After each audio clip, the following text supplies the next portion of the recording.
So I just got out of the cinema from watching Mission Impossible 7, and I've got to say this is probably the best blockbuster movie I've seen in the last 3 to 5 years, and probably just the best blockbuster movie I've seen since Mission Impossible Fallout. Everything about this movie works perfectly to sculpt possibly one of the best stories we've seen in the last 10 years when it comes to cinema, because to be honest, there's nothing better when it comes to cinema than a perfectly made blockbuster. And getting into the first thing I liked about this movie was definitely the drawn-out action sequences. Going into the film, I didn't expect there to be better action sequences than there were in Mission Impossible Fallout, because to be honest, that's one of the best action movies of all time, yet I actually think the action sequences in this film were actually better, purely down to their ability to build tension in this film. Mission Impossible is one of the greatest franchises at building tension in their action sequences, but I think this movie nails it better than any other movie has before, just because the stakes were so high and the characters were able to get that across on screen in their performances. You really see them holding a lot of weight on their shoulders, and you really feel that in the movie, and it ends up just resulting in the action sequences building a lot more tension and just really keeping you on the edge of your seat, because there's so many moments in all these drawn out action sequences where you just don't know what's going to happen next, and there's never a cliched moment. You know how when you look at so many other big blockbuster movies, in those action chase sequences,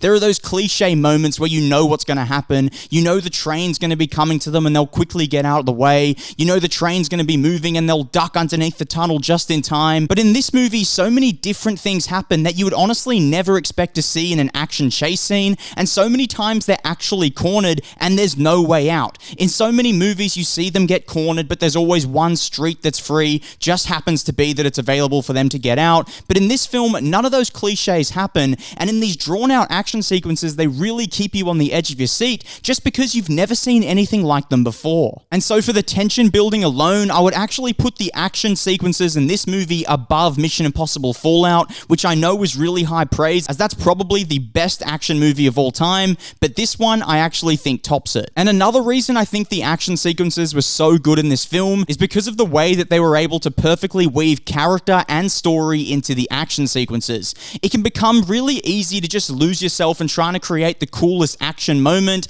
and trying to create cool choreography that you forget to weave characterization, character development, and just the overall story into those sequences because you're too busy trying to make it just really cool and really good to watch on screen. But this really balances both the characterization, the character development, and some real emotional scenes in the action sequences, which makes them so much better. And a lot of credit for that has to go to the writers. Christopher McQuarrie wrote this film as well, and what he was really good at doing was actually creating that balance in those action moments. Because like I said, it's easy to get carried away trying to create a cool action sequence, but it's also easy to get carried away trying to focus on the character development and trying to focus on pushing the story forward, and you end up just creating generic action sequences. And we saw that in the Indiana Jones movie, we see that in a lot of the recent Marvel projects. The action sequences can come quite predictable, quite generic, and they don't really put you on the edge of your seat because you've seen everything before, and I think a lot of that is down to them being too focused on the plot, too focused on the story, that they forget you actually have to create some really cool moments in those action sequences. But what Mission Impossible Dead Reckoning Part 1 is so good at doing is just creating a perfect balance, and that is so hard to do. And I think the overall balance is only enhanced by the risks that they took in this film.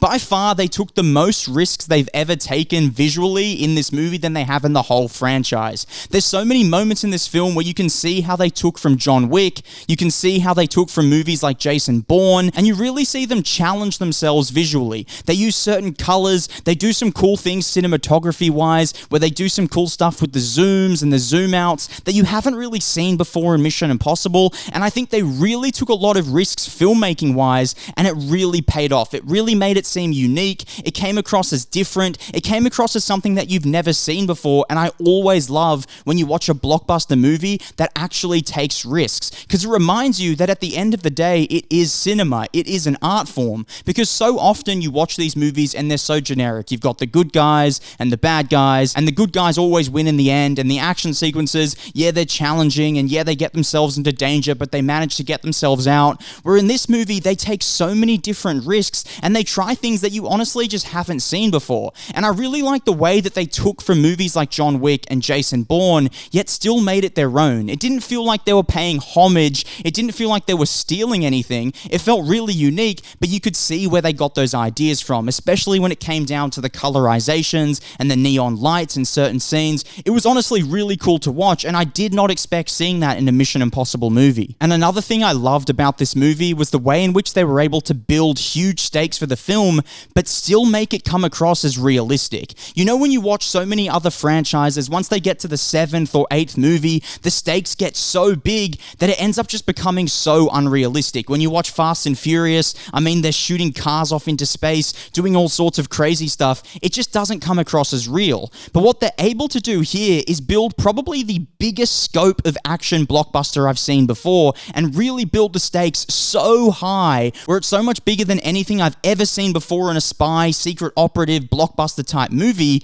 yet it doesn't come across as fake. It doesn't come across as over the top. It feels really grounded and really real. And I think a lot of that has to do with the fact that Tom Cruise does his own stunts. Because of the fact he does his real stunts, they don't have to use CGI. They don't have to do a whole bunch of fake explosions. They can actually blow things up, and he's actually going to jump off those buildings or swing on this rope or literally ride a motorbike off the face of a cliff. I mean, because he does that stuff for real, they can actually capture it on camera. And by doing that, when the stakes are really big, but the actor's actually doing the stunts and it's actually happening, it's not fake with CGI, it just makes it real. Because at the end of the day, it is real. And I think that's where Mission Impossible 7 is able to succeed more than other franchises like Fast and Furious, because the actors are actually doing the stunts, so you have no choice but to actually make it happen for real, and it makes the movie come across as real, and it makes you get more invested in the story because you're literally watching it unfold before your very eyes in real life, in real time. Speaking of Tom Cruise's performance, a lot of credit to this film has to go to Tom Cruise and Rebecca Ferguson's performance, because what they were able to do in their relationship building and their character building throughout the movie was honestly incredible. Because this is a big blockbuster movie. They don't get many emotional scenes, many grounded scenes where they can just be speaking slowly and going back and forth. But in the few scenes that they have where they do that, and the very few lines, I think at most there were maybe 8 or 9 lines where they were able to get this across, but they really got across their relationship building. And what that was able to do was really ground the film in a human and emotional way that I don't think we've actually seen before in Mission Impossible. Because in the other Mission Impossible movies, there were always scenes where they would work on their relationship building and they would grow as a friend group.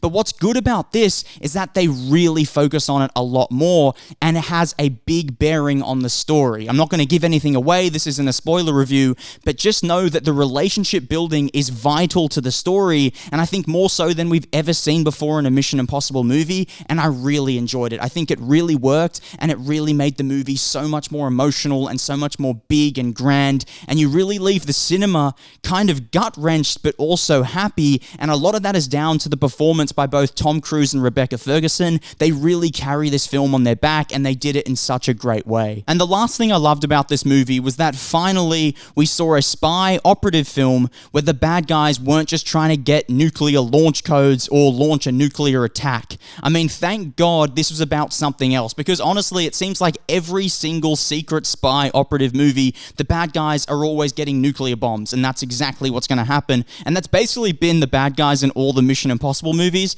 But in this one, it's focused more on like an algorithm, and it's focused more on power for one group or one organization. It's a lot more big scale, and it's something that you can't actually see because it's about algorithms and the internet, and that's a lot more modern. I think that's a real bad guy that we're facing in today's society, and I like the way that they brought that into the film. I like the way that they're attacking technology and artificial intelligence. It's just different, and I think it really worked for the movie, and I think it makes the stakes a lot bigger than any other Mission Impossible film, because it's not just that they're going to launch a nuclear bomb and bomb one city or bomb one country. This is going to affect the whole world and give one specific group power over the whole world, and I really love the fact that they made that the bad guys' mission. And I honestly really enjoyed watching a film where there's not just one briefcase with nuclear launch codes that they need to get a hold of, but there's multiple things they need to get, and there's a big grand idea that they need to sort of crack. There's a lot more code cracking in this film than any other Mission Impossible movie, and I think that just builds even more tension, and with this just being a part 1 for a 2-part finale to Mission Impossible, I think it works really well. I honestly can't fault this movie in any other way. I think it truly is the best Mission Impossible yet, and it could actually be the best action blockbuster I've ever seen. But what are your thoughts on the film? What are your thoughts on the video. Let me know down below in the comments. If you like the video, please hit the like button, hit the subscribe button, and I'll see you all on my next video.